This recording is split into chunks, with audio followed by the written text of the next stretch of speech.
I was broke at the time when I was picking out recyclables out of trash cans, but I also saw my mom going broke. My mom made millions of dollars as a model, and she lost it all because even though she made a lot of money, she never had the knowledge to, handle money. She was never really good at math. No one ever taught her about finance and stuff like that. That's where that fear comes from, and it's basically, it pushed me to learn a lot about math. It pushed me to get familiar with Microsoft Excel, and to this day, I budget everything. Every time I go out and I spend a dime, I will enter it into my budgeting, and that way I know where my money is at all times. I know how much money I have, what I can do and what I cannot do. That doesn't mean that I stick to the budget to the T. Sometimes I do like splurge on myself or have fun, but at the end of the day, I know how much money I have. And I think the majority of people, if you ask them how much money they have at this time, they won't be able to answer that.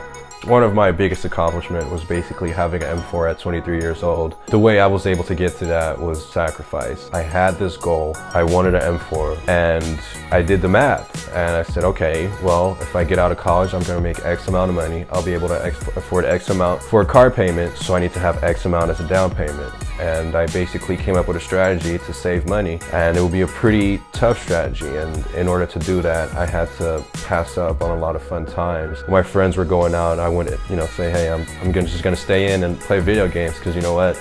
I got this bigger goal I'm looking to pursue. And there were times when it did suck and it felt harder.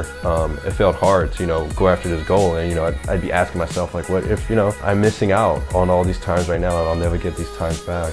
But at the end of the day, when I had the M4, it was all worth it, I would say. To this day, I still make sacrifices in order to run my company. The biggest sacrifice I had to make so far was to actually sell the M4 in order to, move to SF and push things forward. And right now I'm at a point where I'm pretty much ready to sacrifice whatever it takes to make my company successful.